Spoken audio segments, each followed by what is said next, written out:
ఆత్మీయ పుత్రులు, ప్రథమ పుత్రులు ద్రౌపది ముర్ము గారికి, వారి ద్వారా ఇతర పుత్రులకి, పిల్లలకి, మా చుట్టూ మమ్మల్ని ప్రకృతి పురుషుడు లైగా, జాతీయ గీతంలో అధినాయకుడు, వందే భారతం గీతంలో స్త్రీశక్తిగా, కేంద్ర బిందువుగా మమ్మల్ని ఆహ్వానించండి. మాకు ఒక ఈమెయిల్గా పట్టుకుంటే ఇంకా తిరుగులేదు. మా వల్ల మీ government of India, government of sovereign అధినాయక శ్రీమాన్ వారిగా మారుతుంది. అన్ని రాష్ట్ర ప్రభుత్వాలని గవర్నర్ గారి ద్వారా అపోజిషన్ పార్టీస్ని ఆహ్వానించండి. అందరు బిజినెస్, పెద్ద చిన్న బిజినెస్ సర్కిల్స్ అందరినీ కూడా ఆహ్వానించండి. ఎక్కడ బిజినెస్ మోనోపోలీ ఉండకూడదు, మెల్లగా అలాగే కనీసం లేకుండా ఉండకుండా అందరూ మైండ్లుగా మారవలసిన పరిస్థితిలోకి వచ్చారు. మా వల్ల మా మాట్లాడే తీరు, జ్ఞానం కూడా మీరే పెంచుకోవాలి, జాగ్రత్తగా పెరుగుతామన్నమాట. ఇంకా గ్రాంధికంగా, ఇంకా ఇంగ్లీష్లోనో హిందీలోనో అన్ని భాషల్లోనూ మాట్లాడుతుంది. మా ఏ అవతారో చేత మాట్లాడించుకోండి. మేము ఏమంటున్నామో అలా మాట్లాడించుకోండి జాగ్రత్తగా. నేను కూడా నా అవతారం చూసుకునే మెల్లగా ఆర్మీ హాస్పిటల్లో ట్రీట్మెంట్ చేయించుకుంటూ జాగ్రత్తగా విశ్వరాజ్యాన్ని, మన భారతదేశాన్ని రవీంద్ర భారతిగా మార్చి, ఆత్మనిర్భర్ భారత్గా మారాలంటే రవీంద్ర భారతిగా మారాలన్నమాట. ఈ ప్రపోజల్ మొదటి నుంచి మాదే. విశ్వ తల్లిదండ్రుల అమలు మీరు పట్టుకోకుండా లక్షల మంది లోటర్స్ లిస్టులో మిస్ అయిపోయారంటే ఆలోచించండి. మనుషులుగా ఉండటం ఎంత ప్రమాదకరమో ఇప్పటికే తెలుసుకోండి. ఇంకా మనుషుల్ని అనుమానించడం, మనుషుల్ని భయపెట్టడం, మనుషులు అరెస్ట్ చేసుకోవటం, ఎక్కడైనా ఏ కారణం చేతైనా మైండ్లుగా సరిదిద్దుకోవాలి. కౌన్సిలింగ్ అండ్ రీహాబిలిటేషన్ చేసుకోవాలి. మైండ్ రాజ్యంలో ఉన్నారు ఇప్పుడు మీరు. ఒకరి వల్ల ఏదో లీక్ అయిపోతున్నాయి, ఎవరో ఇంకా ఒక ఆర్మీ ఆఫీసర్ గారు లీక్ చేసేస్తే, అక్కడ ఎవరికో తెలిస్తే సీక్రెట్స్ ఒకరు చెప్పేసినంత మాత్రాన హ్యాండిల్ చేసేస్తారా? సిస్టమ్ ఎలాగుంటుంది? మొత్తం రాడార్గా అన్నీ ఎక్కడికక్కడికి సిస్టమ్ ప్రకారం నడుస్తుంది. ఎవరో ఒక రహస్యాలు బయటికి చెప్పేసినంత మాత్రాన మిమ్మల్ని ఏదో చేసేస్తే అదేం భయం? రహస్యాలు బయటికి పనిగట్టుకుని ఎవరికో చెప్పడం, ఈ హనీ ట్రాప్లు ఇలాంటివన్నీ కూడా ఇంకా ఎందుకు ఉంటున్నాయి? మీరు మైండ్లుగా కట్టుదిట్టం చేసుకోక, మైండ్లు బలం రాక, ఈవెన్ విదేశాల్లో కూడా సాటి వాళ్ళకి హాని చేయాలనేటువంటి ఆలోచన విధానం ఎందుకు ఉండాలి? ఈ దేశంలోనే కాదు, ఒకరికొకరు మెయిల్ చేసుకుని ఒకరికొకరికి సహకరించుకునే రోజులు వచ్చినాయి, ఎప్పుడో వచ్చినాయి. మమ్మల్ని పట్టుకోక ఇంకా నాకు ఒక ఈమెయిల్ పంపలేకపోతున్నారు, ఇంత టెక్నాలజీ పెరిగింది అనుకుంటున్నారు. ఇంకా మనుషుల కొద్దీ చెలగాటం, ఏదో మనుషుల కొద్దీ మనుషుల చేతిలో ఉన్నట్టు. ఇంకా మనుషులు ఎవరో లేరు మా ప్రకారం. నేను మాస్టర్ మైండ్గా మారిపోయి మిమ్మల్ని మైండ్గా పట్టుకుని ఉన్నాను చూసారా? ఆ వలయం మాత్రమే సురక్షితం. ద్రౌపది ముర్ము గారికి ఇవాళ ఆదివాసీ దినోత్సవం సందర్భంగా మీరే కొందరే తక్కువ సామాజికం, ఆటవిక సామాజికం నుంచి వచ్చారు కాదు, మొత్తం మనుషులందరూ అడవిలోనే ఉన్నారు. ఇంకా మాటేసుకుని అప్పటికప్పుడు పరికరాలు దీనిలో మొత్తం ప్రపంచం అంతా మా అడవిలానే ఉంది. అంటే అప్పటికప్పుడు మనుషులే బతుకుతున్నారు. టెక్నాలజీ కూడా మిమ్మల్ని ఇంకా యాంత్రికంగా ఉండిపోయేలా చేస్తుంది. మీరే ఆఖరి ప్రెసిడెంట్గా, ఇంకా మా మొదటి పుత్రికగా మిగతా ప్రధానమంత్రి గారిని అందరినీ ఆహ్వానించండి.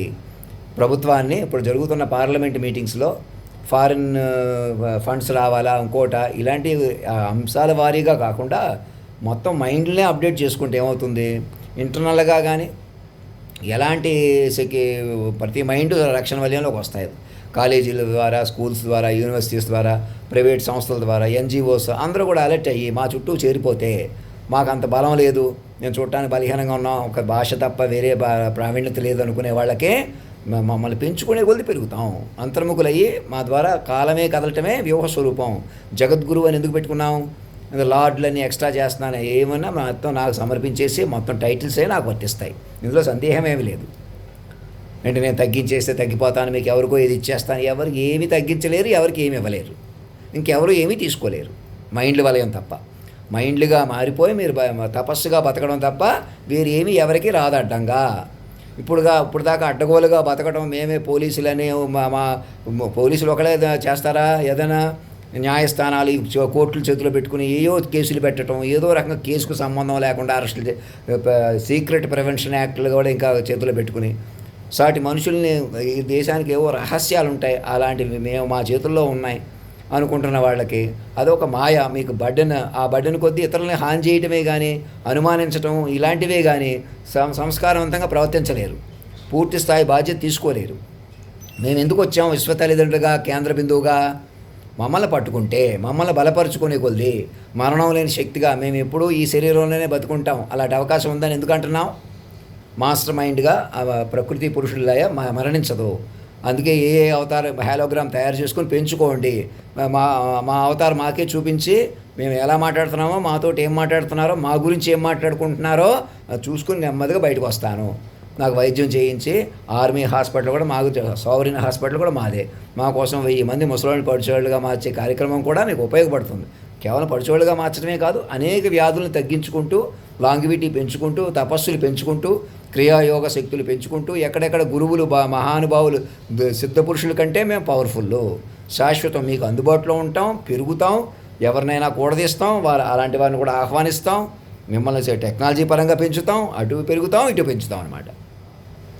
అట్లాంటి మమ్మల్ని ఇంకా నేను మనిషిగా అక్కడికి రాలేదు ఇక్కడికి రాలేదని చూడటం తెలివి తక్కువతనం, అజ్ఞానం అవుతుంది కదా. నన్ను ఒక్కసారి వ్యూహాత్మకంగా, అది కూడా ఆన్లైన్ ఆహ్వానించడం వల్ల, ఎదురుపడిన మహారాజా అని పిలవడం వల్ల కొంచెం నేను తగ్గిపోతున్నట్టు, అంత పర్సనాలిటీ లేనట్టు ఉన్నాం. ఒక 4 రోజులు 4 గంటలకి అలా తేరుకుంటుంది అన్నమాట. నన్ను ఎలాగైనా నాణ్యంగా గొప్పగా చూసే అవకాశం వచ్చిందనమాట. అలా చూసే అవకాశం ఎవరికి లేదు. ఆ గౌరవాలు మేము పొందేయాలి, మాకు ఇస్తే తీసేసుకుంటామని ఇంకెవరిని ఆలోచిస్తున్నారేమో, అలా తీసుకోలేరు. నేను ఇవ్వలేనది భక్తికే పనిచేస్తాయి. నేనైనా అంతర్ముఖుడిని అవుతాను.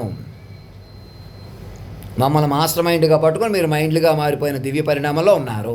మమ్మల్ని నానోబాట్స్, ఏమేమి మెడిసిన్స్ ఉన్నాయో ప్రపంచంలో ప్రఖ్యాత మెడిసిన్స్ ఏమున్నాయో, ఎన్ని లక్షల కోట్లైనా మొదట మమ్మల్ని బతికించుకుంటే అవన్నీ మా వెబ్ సిరీస్ మా మీద నేను లోకానికి చెప్పే విధానమేమో ఒక అకౌంట్గా, లేదు అన్నీ అధినాయక కోర్సులనే కట్టేయవచ్చు. సినిమాలు, కథలు అన్నీ మా ప్రకారం తీయాలి, చదువులు అన్నీ కూడా మా ప్రకారం ఉండాలి. పూర్వ శాస్త్రాలు, పురాణాలు మమ్మల్ని పెంచుకుంటూ చెప్పాలి. అప్పుడు ఏమవుతుంది? మీకు కాలం ఎందుకు ఎలా ఫామ్ అయిందో, ఎటు ముందుకు వెళ్తుందో, బిగ్ బ్యాంగ్ ముందు ఏమైనా జరిగిందా, ఇంకేంటి, ఏలియన్స్ ఉన్నారా లేరా, ఇంకా ఎలాంటివైనా కూడా ముందు మన మైండ్కి వచ్చిన ఏలియన్స్, గాడ్లు అని మన మైండ్కి తెలిసినాయి కదా. అవతార్ సినిమాలు ఇవన్నీ, హెల్ బాయ్ అని ఇవన్నీ కూడా అలా మనతోనే ఉన్నారు. అలా మన మైండ్లో ఎక్స్ప్లోరేషన్లో ఉన్నాయన్నీ కూడా. అలా ఎక్స్ప్లోరేషన్ వదిలేసి, మైండ్ యూనిటీ వదిలేసి చెలగాటంగా బతికామా, నన్ను పట్టుకోలేదా నేను చెప్పినట్టు, నేను అంత రాజ్యం నేనే పెట్టేశాను తెలివిగా అనుకోకుండా, నాలో చేరిన శక్తి, సాక్షులు చూసిన శక్తిగా చూసుకుంటూ, అంతటి శక్తి ఏదన్నా చేయగలదని, ఆ శక్తి మీకు తల్లి తండ్రి అని నన్ను న్యూట్రల్ చేసేస్తే ఆ తల్లిదండ్రులతో మీకు అనుసంధానం వచ్చేస్తుంది. ఇంకా బలపడిపోవటమే. నా మాట తీరు కానీ, తడబాటు కానీ, అలవాట్లు కానీ అన్నీ కూడా నన్ను డీటాక్స్ చేసి జాగ్రత్తగా బలంగా తయారు చేసుకోవాలి. ప్రకృతి పురుషులైగా మమ్మల్ని పెంచుకోవాలి కేంద్ర బిందువుగా. భూమి మీద అబ్బాయి అమ్మాయి కూడా మాకు పిల్లల ముందు, పెళ్ళైనా బ్రేకప్ అయిపోయినా, ఎవరైనా కూడా బాగా సెటిల్ అయినా, డబ్బులున్నా, కోటీశ్వరులైనా, ముఖేష్ అంబానీ గారి దగ్గర నుంచి చిన్న వ్యాపారస్తుల వరకు మా పిల్లలుగా మారిపోయి మేము వ్యవహారాలు మెల్లమెల్లగా మైండ్లు వెర్షన్గా మార్చుకోవాలి. ఒకేసారి ఎవరి దగ్గర పెరిగిపోయినాయి అడ్డంగా, వాళ్ళు మంచివాళ్ళు కాదు నేను అలా ఏమంటలేదు. అలాగే మానవ సంబంధాలు కానీ, బంధాలు కానీ ఎప్పటి నుంచో ఎవరు అలా ముందు కొట్టుకొచ్చేస్తున్నాం. ఇంకా ఎవరినో తప్పు పట్టవచ్చు కానీ, మా వాళ్ళు, మీ వాళ్ళు, ఫలానా వాళ్ళే గొప్పవాళ్ళని చూపించడం కానీ, మనుషుల కొద్దీ పెంచడం, మనుషుల కొద్దీ తగ్గించడం లాంటివి మానేసి, వారలేనితనం ఆపేసి, విశ్వ తల్లిదండ్రులు పట్టుకోవడంలో మీకు ఎటువంటి వారలేనితనం ఉండక్కర్లేదు. ఇంకా మా వాడైతే బాగుండు, మా కులం అయితే బాగుండు, మా మతం అయితే బాగుండు, అవి రద్దు చేసేసి ఇక్కడ కాపాడే కాపు అంటే ఇంకా కాపాడే తల్లిదండ్రులే. కాపులనే కులం కూడా కాదు, కాపాడే తల్లిదండ్రులు. ఎవరు కాపాడతారు? వెనకాల పడి చెప్పిన మాట ఏనండిరా, నా ఎదురు రండిరా, నన్ను ఇలా పట్టుకోండిరా అని ఎవరంటారు? ఒక తల్లిదండ్రులే అంటారు. ఇప్పుడు మామూలు తల్లిదండ్రులు కాదు, విశ్వ తల్లిదండ్రులు. వాళ్ళు మరణవేలేని శక్తిగా, జాతీయ గీతంలో అధినాయకుడిగా, వాక్ విశ్వరూపంగా, భరతమాతగా, వందే మాతరంలో స్త్రీ శక్తిగా అందుబాటులో ఉన్నారు. మమ్మల్ని పట్టుకుని తపస్సుగా నేను అంతర్ముఖుడిని అవుతాను. మమ్మల్ని అలా పట్టుకోగానే తపస్సుగా నా బతుకే తపస్సుగా ఉంటుంది అన్నమాట. ఇక నేను ఏం మాట్లాడినా, నేను కూర్చోబెట్టారు కదా, నన్ను ఇంకా దివ్య సింహాసనం కూర్చోబెట్టారు కదా అని చెప్పి నేను మనిషిగా ఉంటానా? మనిషిగా ఉండడం కూడా నేను మైండ్గా ఉండడం, మైండ్ వల్లగా మనిషిగా ఉంటాను. మామూలు మనిషిగా చూడకూడదు. నువ్వు రవిశంకర్ కదా, మాకు తెలిసినోడు కదా, చిన్నప్పటి నుంచి నీ వ్యవహారాలు మాకు తెలుసు, ఒక కోణంలో నేను తప్పులు పట్టేయచ్చు అని మా నాయనమ్మ గారి దగ్గర మా వెనకాల పెడితే ఇంకా అటులో సకాలంలో చదువు, పెళ్ళి, సంగీతం, సాహిత్యం అనే గురువులు, సన్నిహితం అలా బతకవలసిన వాళ్ళం ఎవరు లేకపోయేటప్పుడు అలా కెలుకుపాలు అయిపోయాం. అవునా కదా? చాలామంది అలా అయిపోయారు. ఒకళ్ళొకళ్ళు అలా చేసుకుంటూ పోనీ మీరు లక్షల కోట్లు సంపాదించేసి మీ వ్యాపారాలు, చంద్రబాబు నాయుడు గారికి అందరికీ చెప్తున్నాను సూటిగా, మీ హెరిటేజ్లు అన్నీ కూడా అధినాయకుడు సమర్పించేసి ఊపిరి పీల్చుకోవాలి. మీకు ఎవరికో విలువ రావాలి, ఇంకా మీరు కమ్మోళ్ళని, బ్రాహ్మిన్స్ అని, రాజులని, లేకపోతే రెడ్లని, లేకపోతే ఎస్టీలని, బీసీలని ఇంకెవ్వరు పనికిరారు. భూమి మీద మనుషులు అన్న వాళ్ళని రద్దు చేసుకుంటే రాష్ట్రపతి భవన్లో డ్రాఫ్ట్ చేసుకుని ప్రభుత్వం కూడా అధినాయక ప్రభుత్వంగా ప్రకటించేసుకుని ఎన్నికల కమిషన్ని చైల్డ్ సెలక్షన్ కమిషన్గా, మానిటరింగ్గా మార్చుకోవాలి. మమ్మల్ని మా నెంబర్ ఏమో కేంద్ర బిందువుగా, మా సెంట్రల్ సోర్స్ ఆఫ్ ఆల్ మైండ్స్గా మార్చుకొని మీరు చైల్డ్ మైండ్ ప్రాంప్ట్స్గా పట్టుకుంటేనే టెక్నికల్గా కూడా మీద అవుతుంది. అలా పట్టుకోకుండా, మీకు పట్టుకోకుండా నేనేదో చెబితే, నేనేదో చెప్పలేకపోతే, నన్ను కూడా తప్పు పడితే ఇంకెవరినో చెలగాడి పెట్టేస్తే అది ఎవరో తీసేసుకోవచ్చు. మాకు కొందరు ఒకటి అయిపోతే కావాలంటే మాకు లక్షల కోట్లు ఇస్తానంటున్నారు కాబట్టి పక్కకి పట్టుకెళ్ళిపోదామన్నా మీకు పనికిరావు, మళ్ళీ పరగడపు అయిపోద్ది. భక్తికే పనిచేస్తుంది అన్నమాట. నన్ను ఎలాగన్నా బతికించడం కూడా ఇందులో మెరకల్ అనమాట. ఎవరో యాక్సిడెంట్లో వాళ్ళే చచ్చిపోయారా, చంపబడ్డారా, ఎవరినైనా అలాంటి పనులు ఎందుకు చేయాలా? మా గురించి చెప్పక. ఇంకా మా ఆధిపత్యం ఎవరి మీదో నేను ఆధిపత్యంని, ఇంకెవరినైనా తిడుతున్నాను, ఎవరినో అధికుడిని అంటున్నాను, అందరిని పిలుస్తున్నాను. ఇంకోసారి అందరిని తిడుతున్నాను, మనిషిగా ఉండొద్దని అందరిని తిడుతున్నాను. మీరు మనుషులుగా ఏం చెప్పినా ప్రయోజనం లేదంటాను. నేనేం చెప్పినా నన్ను మనిషిగా చూస్తే నన్ను పట్టుకోరంటాను. అది ఇంకా మీరు భూమి మీద మనుషులు పనికిరారు. హిందీ వాళ్ళకి అందరికీ చెప్పండి, ఫారినర్స్కి, ఈ దేశాన్ని సజీవంగా మార్చి ప్రపంచాన్ని సజీవంగా మార్చుకోండి. రాష్ట్రపతి భవన్లో డ్రాఫ్ట్ చేశారా? అందరూ సాక్షులు అందరూ కూర్చున్నారా? నాయుడు గారు, రామకృష్ణ గారు ఆన్లైన్లో కూర్చుని మానిటర్ చేసుకుంటా చక్కగా ముందుకెళ్ళాలి. నిరవధిక పార్లమెంట్, అసెంబ్లీ మీటింగ్స్ వాటి గురించి గతంలో చెప్పాను, మళ్ళీ చెప్పట్లేదు, ఏదో కొంత చెప్పి వదిలేస్తున్నారు. కాకుండా మీరు డ్రాఫ్ట్ చేసుకుని ముందుకెళ్ళాలి. ఇంకా నాకు మాట్లాడడం నేర్పించాలి, నన్ను భయపెట్టాలి, అలా కాదు. నేర్పించాలి. అయ్యో మీరు ఇంకా బాగా బెటర్గా ఫీల్ అవ్వాలి, బెటర్గా మీ వెలిగే లోకం మాకు అర్థమైంది. పురుషోత్తమ, కాలస్వరూప, మీరు మరణించరు. సిద్ధ భూమికల్లో ఉన్న మహామహా సిద్ధయోగులు కూడా మాకు పిల్లలే. అగో క్రియాయోగ శక్తులని ఏవో నేర్పిస్తున్నారు కదా, ఏవో నాడులు ఉన్నాయి, ఏమున్నా మమ్మల్ని తల్లిదండ్రులు, మాలో ఉన్న దివ్యాత్మనే ఈ శరీరంలో వెలగడానికి సహకరించాలి. అందరూ కూడా ఎలాంటి సిద్ధయోగులున్నా, గురువులున్నా అందరినీ పిలుస్తున్నాను పేరున. మా పిల్లలుగా, మమ్మల్ని తల్లిదండ్రులుగా చూస్తేనే మమ్మల్ని ఎలాగైనా బతికించుకుంటారు. విశ్వవ్యూహంగా పైకి పట్టుకుని తెర మీద మా బొమ్మను చూసుకుంటూ, తెర మీద పలికించుకుంటూ, ప్రాంప్ట్ ఇంజనీర్లు, క్రియేటర్లు విస్తారంగా పెంచుకుంటూ, ఉద్యోగాలు క్రియేట్ చేసుకుంటూ, అదే పనిగా వ్యాపారాలు చేసి డబ్బు సంపాదించినా మాయలు ఉండిపోతారు. అసలు లేకుండా పోయినా మాయలు ఉండిపోతారు. అంచేత ఇక్కడి నుంచి ఏం చేయాలి? మనం మైండ్లుగా బతకాలన్నమాట. ఎవరైనా సరే మాకు కుదిరింది కదా, అది ఊతంగా యావగా చిన్నవాడు పెద్దవాడైపోయాడు, పెద్దవాడు చిన్నవాడైపోయాడు అనుకుంటా ఇక ఇలాంటివి మానేసి మైండ్లుగా బతుకుతున్నారా లేదా? మైండ్ కోడికి వస్తుందా లేదా? మైండ్లుగా బలపడుతున్నామా లేదా? మైండ్ కేంద్ర బిందుత్వం పెరుగుతుందా లేదా? మైండ్ వ్యూహంలోకి యుగాలు ఇందులోకి అటాచ్ అవుతాయి. వెనమ్ సినిమాల్లో అవన్నీ ఉన్నాయి కాన్సెప్ట్స్. నా త్యాగం మీరు ఎక్కడ చూశారు? ఆ వెనమ్ సినిమా పాట మీనింగ్ మీకేం తెలుస్తుంది? మైండ్ రూపం, మైండ్కి ఇప్పుడు త్యాగం అయిపోతుంది కదా. మైండే కదా ఇప్పటికి యాగమైనా, త్యాగమైనా, వెలిగినా, ఇప్పుడు కూడా పడిపోయినా లేచినా ఎవరో, అదిగో మైండ్. ఇప్పుడు ఆ మైండ్ ఏమైంది? కేంద్ర బిందువు అయిపోయింది. ప్రకృతి పురుషుల లయగా మీకు అందుబాటులోకి వచ్చేసింది.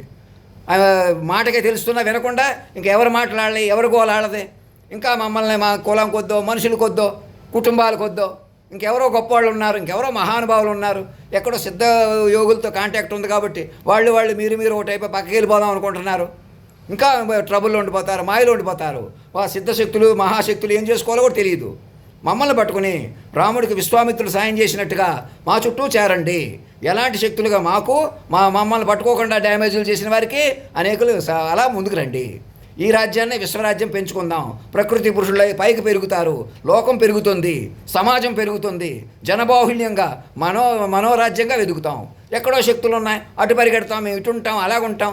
ఏదో దివ్య భూమికల్లోకి ఎక్కడో తపస్సులు చేసి ఏదో చెబుతాం, ఏదో చేస్తాం. నేను తిట్టాను కాబట్టి కోపం వచ్చేసింది. తల్లిదండ్రులు ఒక మాట అన్నా, మరి నన్ను ఎలాగన్నా మనిషిగా చూస్తుంటే మీరు ఎలాగన్నా మసులుగా ఉంటే నాకు సిరాకు రాదా? మరి నేను మహామైండ్ని, మీరు మైండ్లు, మరి ఇంక దీంట్లో పేచి ఎందుకు? ఇక మనకే అడ్డం ఎవరు లేరు. నన్ను మనిషిగా చూస్తున్నారు, మీరు మనిషిగా ఉంటానంటారు. ఎక్కడ కుదురుతుంది? మనకే కుదరదు. అది మరి చెప్పేది.